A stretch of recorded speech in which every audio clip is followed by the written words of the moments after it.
So let's see if we can get started with this, okay? Hi, I'm Warren Sprouse. You're on the Bible Forum. We're here every Sunday night from 8 to 10 p.m. This is Christmas Eve here in the Western world, and we've got a whole bunch of things to talk about having to do with Christmas. I have a lengthy discussion that's broken up into a couple different pieces so that we can handle it, that we'll talk about a little bit later on. But we want to wish you a Merry Christmas wherever you may be. There are a number of things, however, that have come up in the world that I find interesting, and I trust that you do as well. One has to do with ghost apartments. Have you ever heard of a ghost apartment? Well, over in Israel, it is estimated that as many as 159,000 apartments are empty most of the time. And to put it in perspective, New York has 55,000. Israel has 159,000. 62% of these, the apartment is either empty or only occupied occasionally. And some in power and authority there are suggesting that real estate is the preferred way to launder money, and that perhaps that's what's going on. People are buying apartments they never intend to live in them. Others point to observing Jews who expect Messiah to come. And when he does, they want to be in Israel. Years ago, I read an article and I actually saw pictures of apartments in Israel that were barricaded fairly substantially by the owners, many of which lived in countries around the world. And the idea was that when Jesus came, when the Messiah arrived, they were coming home. They wanted to be in Israel, and they wanted to have a place to stay. Of the 159,000 empty apartments, my guess is that there are a number of them that fall into that category. You've heard, unless you're living in a van down by the river with no communication, you do know that our president has established the fact that finally, after 20 years, the Congress voting to do this every 6 months, we're going to move our embassy out of Tel Aviv and put it in Jerusalem, which essentially says to the world that we believe Jerusalem to be the capital of Israel. There's a lot of hubbub about that. But the Times of Israel is reporting that the head of the ruling party in the Romanian parliament has told reporters, quote, "I think Romania should seriously consider moving its embassy in Israel to Jerusalem. We should think about that very seriously," he said. He further added that he came to this conclusion based on practical matters. Romania was one of the 35 countries in the UN that abstained from the vote. They did not want to get involved in that. There are other countries. Russ is watching on the video, and he sent me a message, said that Guatemala wants to move their embassy there. Well, that's what we're talking about. The technology is a little bit behind the time. There's other folks along the way who are going to do this. The United States is a leader in a lot of different ways. A lot of different ways. In Seattle, do you live in Seattle? Would you like to live in Seattle? Seattle is probably one of the most liberal cities in the country. Here in Washington State, apparently we've heard that there is an effort because they want to make everything fair. There's an effort for among the city's landlords that are convinced that the people who own these apartments cannot be trusted. The city fathers, mothers, the leadership do not believe that the people who own these apartments can be trusted to select their own tenants. You see, they may select a tenant who has, I don't know, an unconscious bias towards something or someone. And Seattle is a bias-free city. And so the bias-free city bureaucrats are suggesting that they will pick the tenants that go into your apartment, house, whatever it is. You remember, we're from the government and we're here to help you. Yeah. Recently, our president held a cabinet meeting. It was an important cabinet meeting. Just this past week, he's called this meeting in preparation for the just prior to the revote on the tax overhaul bill. And before they actually got into the business at hand, he suggested that the meeting open with prayer. He asked the Housing and Urban Development Secretary, Ben Carson, Dr. Carson, to say a prayer. There are pictures of this, by the way. But before the prayer commenced, the president couldn't help himself. And he took a shot at the media in the room. He said, "You can stay if you want, because you need the prayer more than I do, I think. You may be the only ones. Maybe a good solid prayer. And they'll be honest. Ben, is that possible?" Our beloved president cannot resist a quip. He cannot resist sarcasm.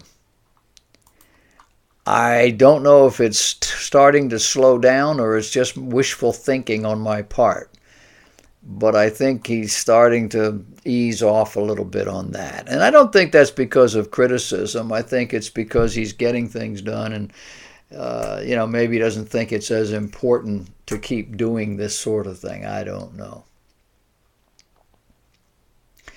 At the United Nations, when they had this vote to decide whether to condemn the United States for moving their embassy to Jerusalem, there were a number of nations who did not vote at all. There were some who were bold enough to step up and say, yes, we stand with the United States. 8 of the 10 biggest beneficiaries of U.S. aid were among those that backed the resolution, rejecting Trump's Jerusalem stance. Now that's sort of, cutting your nose off spite your face. Want to guess how much they get next year? Among them were Afghanistan, Egypt, Jordan, Tanzania, Pakistan, Nigeria, Ethiopia, and South Africa. They voted with the folks who think that what we're doing is terrible. And our former governor, Miss Nikki Haley, she's taken names. Well, here's 7 or 8 names to go on that list.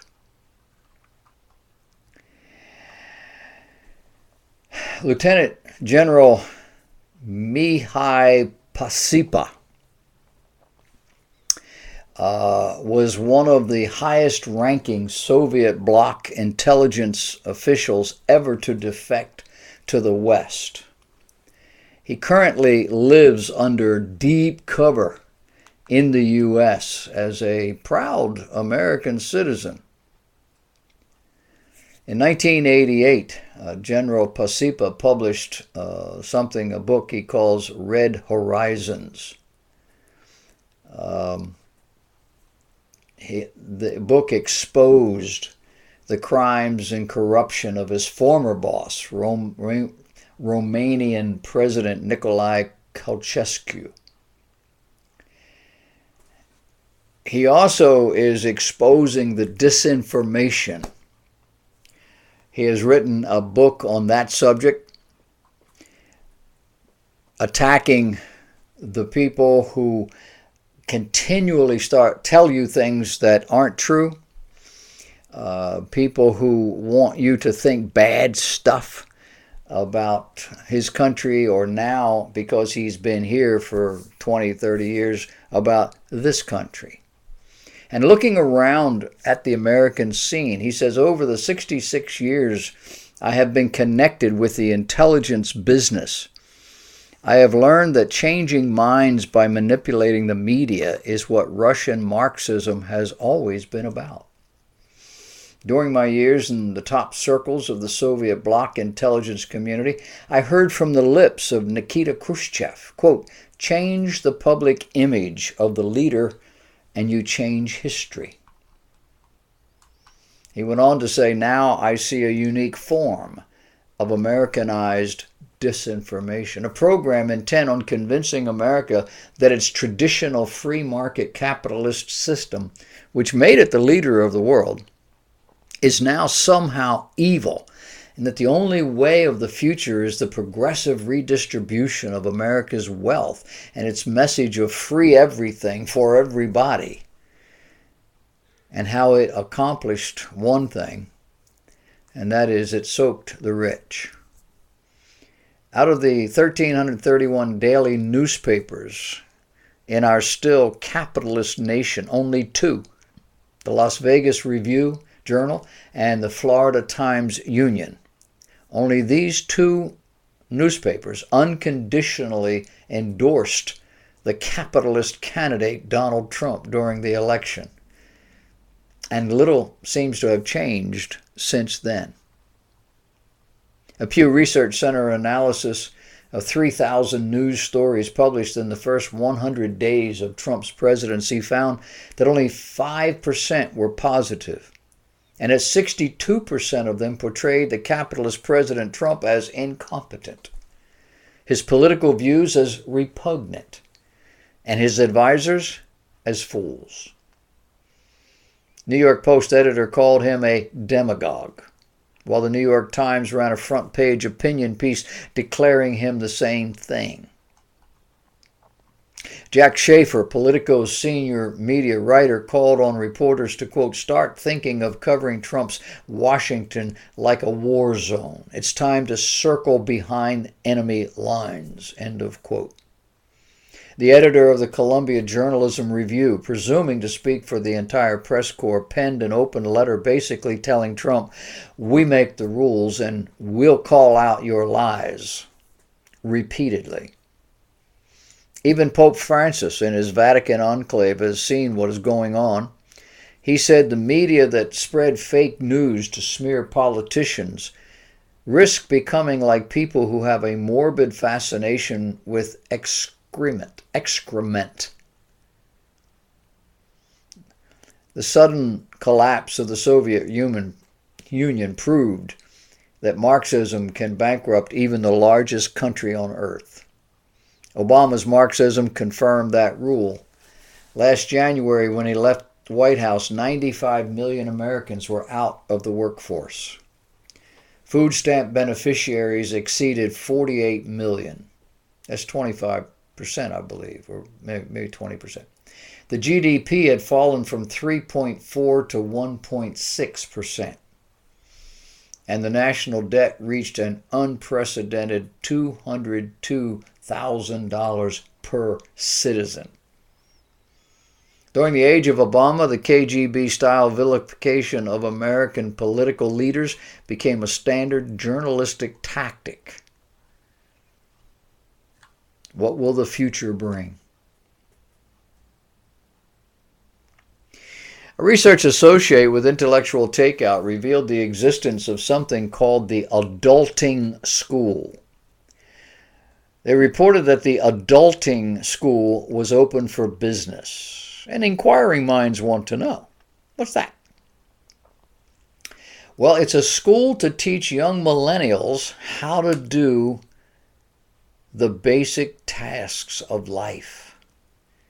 Things like cooking, time management, which they somehow had failed to acquire in their childhood years.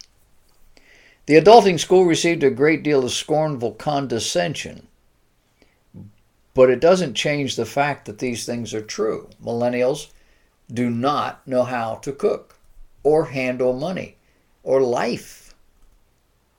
Why? Well, millennials are interested in the skill, but roughly 1/3 to 1/2 of them lack confidence in their ability. A major reason for this lack is the fact that fewer millennials have had stay-at-home parents teaching them, demonstrating. C.S. Lewis once described the state of affairs as a misplaced form of love on the part of the parent. A truly loving parent, he said, needs to eventually work himself or herself out of a job. But the proper aim of giving is to put the recipient in a state where he no longer needs our gift. We feed children in order that they may soon be able to feed themselves. We teach them in order that they may soon not need our teaching. Thus a heavy task is laid upon this gift love. It must work towards its own abdication. We must aim at making ourselves, parents, as superfluous. The hour when we can say, "They need me no longer," should be our reward.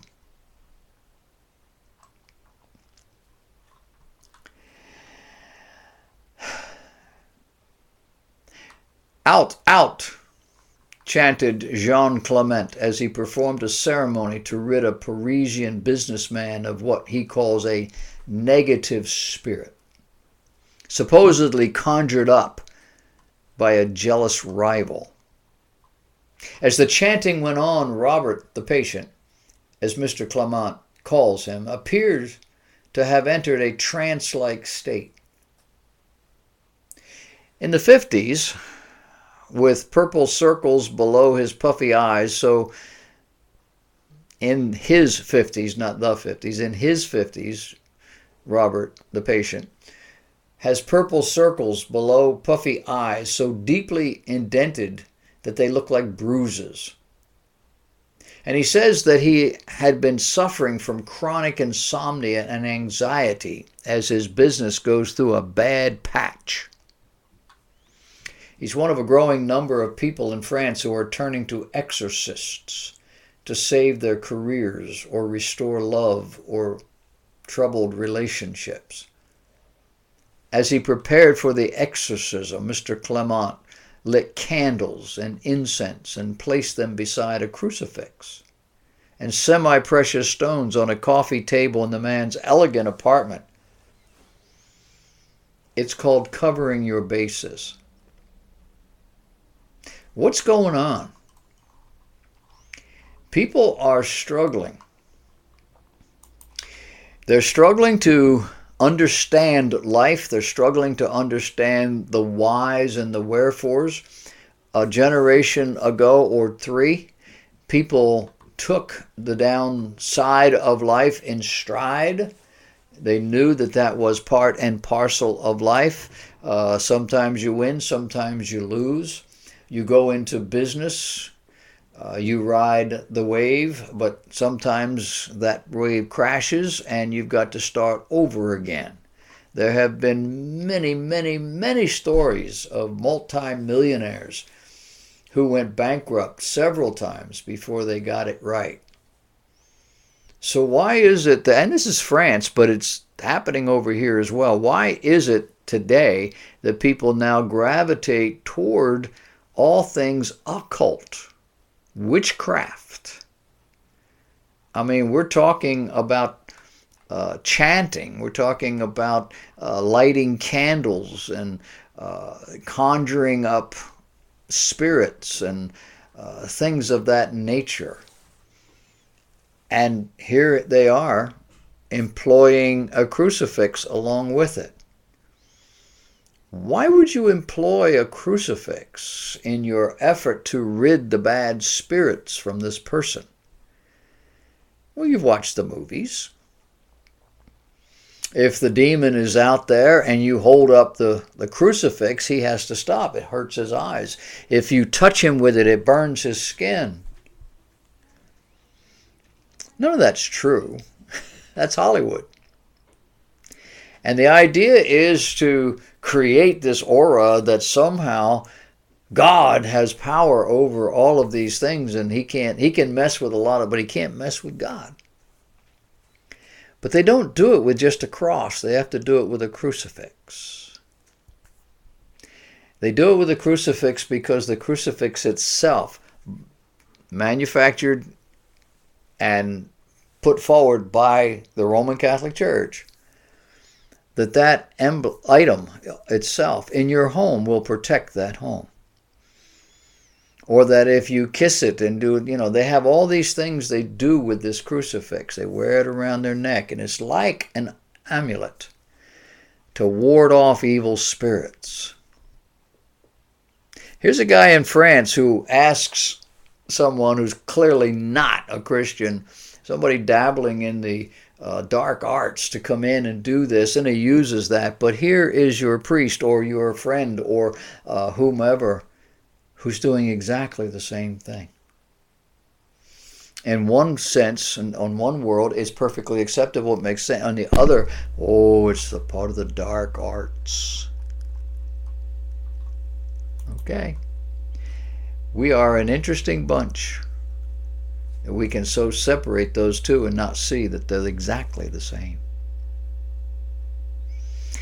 That's some of the things that have been going on in the world while you were busy shopping for Christmas. There will be more. Stay tuned.